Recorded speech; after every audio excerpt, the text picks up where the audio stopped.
ഈ രണ്ട് സ്ഥലങ്ങൾ കൂടി ഇല്ലെങ്കിൽ, അതിനുള്ള വാദങ്ങൾ ഓൾറെഡി തുടങ്ങിക്കഴിഞ്ഞു.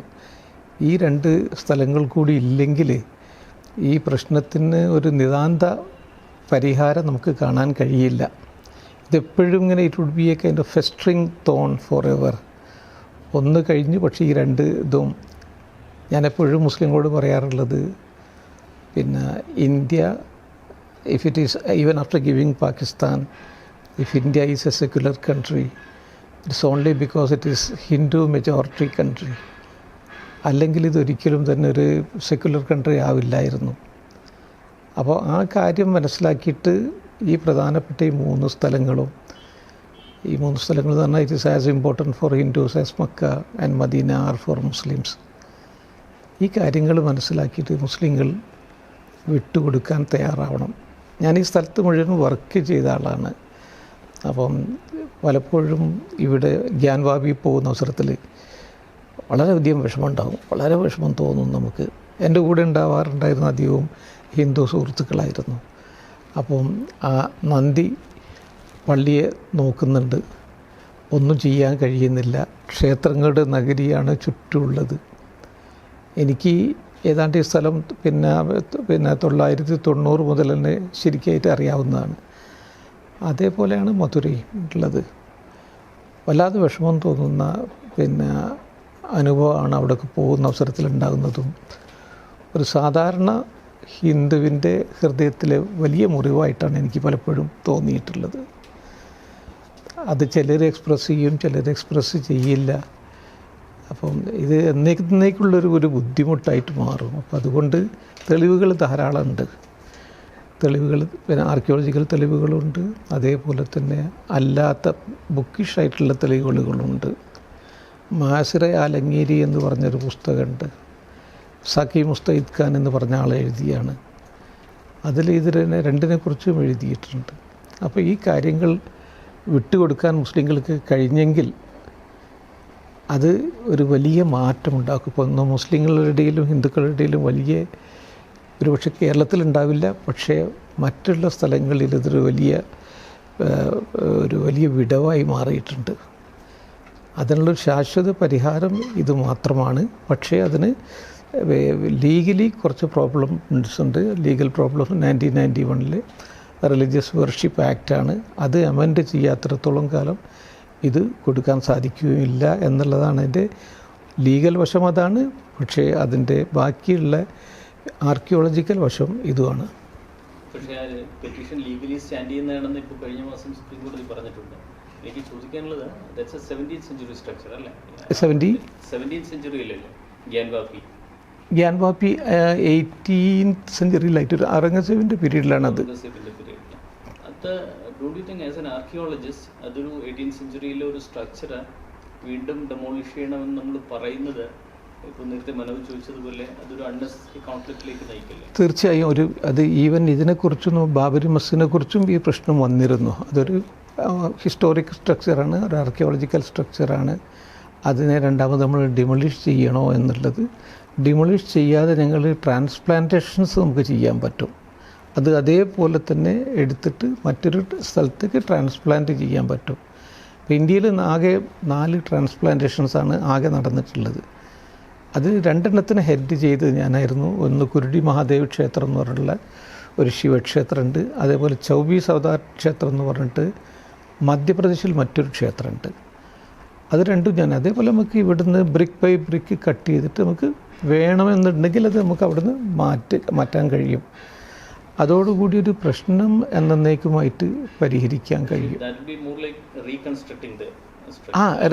ട്രാൻസ്പ്ലാന്റ് ചെയ്ത് റീകൺസ്ട്രക്ട് ചെയ്തുകൊണ്ട് അത് ഇതേപോലെ മറ്റൊരു സ്ഥലം എടുത്തിട്ട് ആ സ്ഥലത്തേക്ക് നമുക്ക് അതേപോലെ ട്രാൻസ്പ്ലാന്റ് ചെയ്യാൻ പറ്റും. Brick by brick we have to dismantle it. സംശയം, നമ്മുടെ ചരിത്രത്തിൽ സംഭവിച്ചിട്ടുള്ള ചില തെറ്റുകളോ ശരികളുടെയോ ഭാഗമായിട്ടാണ് ഈ സ്ട്രക്ചേഴ്സ് ഒക്കെ നിലവിൽ വരുന്നത്. നമ്മുടെ ചരിത്രത്തിൽ സംഭവിച്ചു പോയ തെറ്റുകൾ തിരുത്താൻ തുടങ്ങിയാൽ ഇത് എവിടെ ചെന്ന് അവസാനിക്കും? ശരിയാണ്, അത് വളരെ ശരിയാണ്. ഇതിന് ഒരു തുടക്കവും അവസാനവും ഉണ്ടാവില്ല. It will go on. കേരളത്തിൽ തന്നെ ധാരാളം ബുദ്ധിസ്റ്റ് ക്ഷേത്രങ്ങൾ അതേപോലെ ഉണ്ട്. അതേപോലെ ജൈന ക്ഷേത്രങ്ങൾ പിന്നീട് ഹിന്ദു ക്ഷേത്രങ്ങളായിട്ട് മാറിയിട്ടുള്ളതുണ്ട്. അവിടെ നോർത്ത് ഇന്ത്യയിലും ബുദ്ധിസ്റ്റ് ക്ഷേത്രങ്ങൾ ഇതേപോലെ ആയിട്ടുണ്ട്. അത് നമുക്ക് ശരിയാണ്. പക്ഷേ ഒരു എക്സാമ്പിളറി ആയിട്ട് ഈ 3 സ്ഥലങ്ങൾ മാത്രം, അത് കൃഷ്ണൻ്റെ ജന്മസ്ഥലവും അതുപോലെ ശിവൻ്റെ സ്ഥലവും അതേപോലെ തന്നെ രാം ജന്മഭൂമിയും, ഇതൊരു 3 ഒരു എക്സെപ്ഷണലായിട്ട് നമുക്ക് മാറ്റിക്കഴിഞ്ഞാൽ നമുക്ക് ഉണ്ടാകാൻ പോകുന്ന പല പ്രശ്നങ്ങളെയും പരിഹരിക്കാനുള്ള ഒരു മാർഗം ഇത് മാത്രമാണ്. അല്ലാതെ ഞാനൊന്നും കാണുന്നില്ല.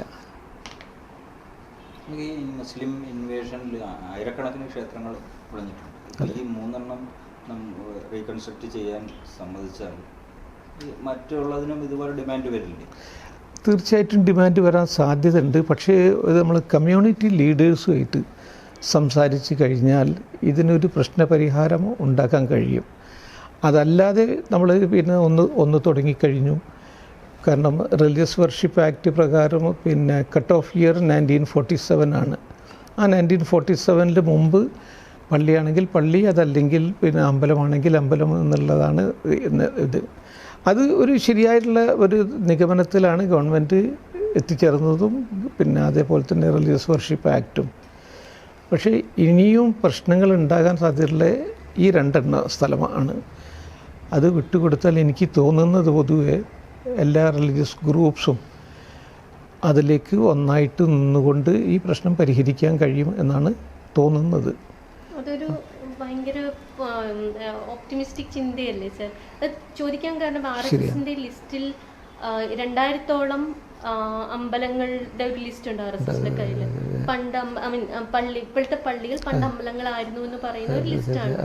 നമ്മൾ ഇപ്പോൾ ഒരെണ്ണം ബാബറി മസ്ജിദ് കഴിഞ്ഞു, ഗ്യാൻ വാപ്പി വരുന്നു, അങ്ങനെ വന്നു കഴിഞ്ഞാൽ ഇതിനൊരു അവസാനമുണ്ടോ എന്നുള്ളതാണ്. ഇതുപോലത്തെ ഒരു രാജ്യത്ത് ഒരുപാട് മതങ്ങളും അങ്ങോട്ടും ഇങ്ങോട്ടും സഹവസിക്കുന്ന ഒരു രാജ്യത്ത് നമ്മൾ ചരിത്രത്തിന്റെ തെറ്റുകൾ തിരുത്തി തുടങ്ങിയാൽ ഇത് എവിടെ അവസാനിക്കും?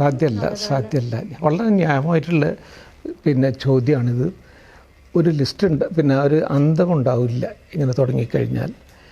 ഇത് RSSൻ്റെ ലിസ്റ്റല്ല, എനിക്ക് തോന്നുന്നത് വിശ്വ ഹിന്ദു പരിഷത്തിൻ്റെ ലിസ്റ്റാണ്. അവരുടെ അടുത്തിൽ വലിയ ലിസ്റ്റുണ്ട്. പക്ഷേ ഹിന്ദുമതം എന്ന് പറയുകയാണെങ്കിൽ വളരെയധികം പിന്നെ ഒരാൾക്ക് ലിബറൽ റിലിജനാണ്. സെമിറ്റിക് റിലിജനെ പോലെയല്ല. സെമിറ്റിക് റിലിജൻസ് ആണെങ്കിൽ ഞങ്ങൾ മാത്രം ശരിയാകുന്നത്, ഹിന്ദുമതം കുറേ കൂടി വിശാലമായി ചിന്തിക്കാനും പ്രവർത്തിക്കാനും കഴിവുള്ള മതമാണ്. അപ്പോൾ ഈ റിലീജിയസ് ലീഡേഴ്സുമായിട്ട് നമ്മൾ സംസാരിക്കുകയാണെങ്കിൽ ഈ 3 വിടണം. ഇതിനു മുമ്പും ഈ പ്രശ്നം ഉണ്ടായിരുന്നു. 3 വിട്ടുകൊടുത്താൽ ഞങ്ങൾക്ക് പിന്നെ പ്രശ്നം ഉണ്ടാവില്ല എന്നുള്ള പലപ്പോഴും വന്നിരുന്നു. പക്ഷെ അതൊന്ന് രേഖാമൂലം ഇനി ഞങ്ങൾ മറ്റൊന്നിനു വേണ്ടി ക്ലെയിം ചെയ്യില്ല എന്ന് പറഞ്ഞ് റിലീജിയസ് ലീഡേഴ്സിനെ വെക്കണം. അതിൽ ചരിത്രകാരന്മാരെയോ അതല്ലെങ്കിൽ ആർക്കിയോളജിസ്റ്റിനെയോ അല്ല ഉൾപ്പെടുത്തേണ്ടത്. റിലീജിയസ് ലീഡേഴ്സും പൊളിറ്റിക്കൽ ലീഡേഴ്സുമാണ് ഇതിനു വേണ്ടി മുന്നോട്ട് വരേണ്ടത്. അങ്ങനെയാണെങ്കിൽ ഈ പ്രശ്നം പരിഹരിക്കാൻ കഴിയും. അതല്ലെങ്കിൽ ഈ പ്രശ്നം എന്നും ഒരു പ്രശ്നമായിട്ട് തന്നെ നിൽക്കും. കാരണം ഞാൻ നേരത്തെ പറഞ്ഞ പോലെ ഞാൻ ഈ സ്ഥലങ്ങളിലൊക്കെ എത്രയോ കാലം ജീവിച്ച ആളാണ്. അപ്പോൾ എനിക്കറിയാം അവിടേക്കുള്ള ഓരോ ആളുകളുടെയും ഹൃദയത്തിലുള്ള ആ മുറിവിൻ്റെ ആഘാതം ശരിക്കും എനിക്കറിയാം. സാർ 76-ൽ പോകുമ്പോൾ ഉള്ള ഒരു അവസ്ഥ എന്തായിരുന്നു? ആ ടീമിൻ്റെ ഭാഗമായിരുന്നു സാർ? അതെ 76-ൽ പ്രൊഫസർ ലാൽ സാറ് കൂടെയാണ് ഞങ്ങൾ പോകുന്നത്. അപ്പം ഞാൻ മാത്രമല്ല, എൻ്റെ ബാച്ചിലുള്ള എല്ലാ ആളും 10 പേരുണ്ടായിരുന്നു. അതിൽ ഒരാൾ നമ്മുടെ പിന്നെ കോൺഗ്രസ് പിന്നെ സ്പോക്സ് പേഴ്സൺ, അതെ സ്പോക്സ് പേഴ്സണാണ് അദ്ദേഹം, ജയറാം രമേഷ് ജി. അദ്ദേഹത്തിൻ്റെ വൈഫായിരുന്നു ജയശ്രീ എന്നാണ് അവരുടെ പേര്. അപ്പോൾ ജയശ്രീ രാംനാഥൻ എന്നായിരുന്നു അവരെ പിതാവ്. പിന്നെ പെട്രോളിയം സെക്രട്ടറി ആയിരുന്നു ഗവൺമെൻറ് ഓഫ് ഇന്ത്യയിലെ. ഞങ്ങളൊരു ബാച്ച് ഒന്നായിട്ട്, അവർ ട്രഞ്ച് A ആണ് എക്സ്കവേറ്റ് ചെയ്യുന്നത്, ഞാൻ ട്രഞ്ച് B ആണ്. പിന്നെ CD എന്ന് പറഞ്ഞിട്ടുള്ളൊരു ഗ്രൂപ്പ് ഉണ്ടായിരുന്നു എക്സ്കവേഷൻ നടത്തിയതിൽ. അപ്പം അവിടെ പോയ അവസരത്തിലാണ് ഞങ്ങളിത് കാണുന്നത്. പള്ളിയുടെ ഉള്ളിൽ പോകാൻ വേണ്ടി ശ്രമിച്ചു, പോലീസുകാരൻ തടുത്തു നിർത്തി. അപ്പം ഞാൻ പറഞ്ഞു, ഞങ്ങൾക്ക് ഈ വിവാദവും വലിയ ബന്ധവുമില്ല, ഞങ്ങൾ റിസർച്ചേഴ്സാണ്. അപ്പോൾ അദ്ദേഹം ഉള്ളിൽ പോകാൻ അനുവദിച്ചു. ആ പില്ലർ നോക്കിയ അവസരത്തിൽ പില്ലർ ഹിന്ദു ക്ഷേത്രത്തിൻ്റെ പില്ലേഴ്സാണ്. അപ്പം അതിൽ പൂർണ്ണ കലശ ശരിക്കും എൻഗ്രേവ് ചെയ്തിട്ടുണ്ട്. അപ്പോൾ പൂർണ്ണ കലശ എന്ന് പറയുകയാണെങ്കിൽ ഇന്നും ഒരു ഹിന്ദു മത ആചാര്യൻ വരികയാണ്, ഒന്നുകിൽ നമ്മൾ ശങ്കരാചാര്യർ വരികയാണെങ്കിലും അദ്ദേഹത്തെ പൂമാല കൊണ്ട് സ്വീകരിക്കാൻ പറ്റില്ല. അതേപോലെ നമുക്ക് പിന്നെ പൊന്നാട കൊണ്ടും പറ്റില്ല, പൂർണ്ണ കലശം തന്നെ കൊടുക്കണം. അത് this is one of the Ashtamangala ചിഹ്നാസാണ്, 8 ഓസ്പീഷ്യസ് സിമ്പിൾസാണ്. അതിന് പുറമെ അതിൽ കുറച്ച് ദേവീദേവന്മാരെ എൻഗ്രേവ് ചെയ്തിരുന്നു, പക്ഷേ ഇറ്റ് വാസ് ഡിഫേസ്ഡ് ഓൾസോ. പിന്നെ ഞങ്ങൾ എക്സ്കവേറ്റ് ചെയ്ത അവസരത്തിൽ അതിൻ്റെ ഭൂമിൻ്റെ അടിയിൽ നിന്ന് ഈ പില്ലേഴ്സ് ശരിക്കും നിർത്താൻ വേണ്ടിയിട്ടുള്ള ബ്രിക്ക് ബേസുകൾ കെട്ടി. അതേപോലെ തന്നെ പിന്നെ കുറച്ച് ടെറക്കോട്ട് കൊണ്ടുള്ള പ്രതിമകൾ, അത് it was associated with the temples. കാരണം ഒരു മുസ്ലിം പള്ളിയുടെ പ്രദേശത്തിൽ നിന്ന് ഒന്നുകിൽ ആണിൻ്റെയോ അല്ലെങ്കിൽ സ്ത്രീകളുടെയോ പ്രതിമകൾ ഒരിക്കലും കിട്ടില്ല, അത് ഹറാമാണ്, അത് നിഷിദ്ധമാണ്. അതേപോലെ പാമ്പിൻ്റെ പ്രതിമയുണ്ട്, ഡോഗിൻ്റെ പ്രതിമയുണ്ട്, ഇങ്ങനെയുള്ള പല പ്രതിമകളും കിട്ടാൻ തുടങ്ങി. അപ്പോൾ അതിൽ നിന്നാണ് ഇതിൻ്റെ മുമ്പ് ഒരു പള്ളി ഉണ്ടായിരുന്നു, പള്ളിയുടെ മുമ്പ് ഒരു അമ്പലം ഉണ്ടായിരുന്നുള്ള തീരുമാനത്തിലെത്തുന്നത്.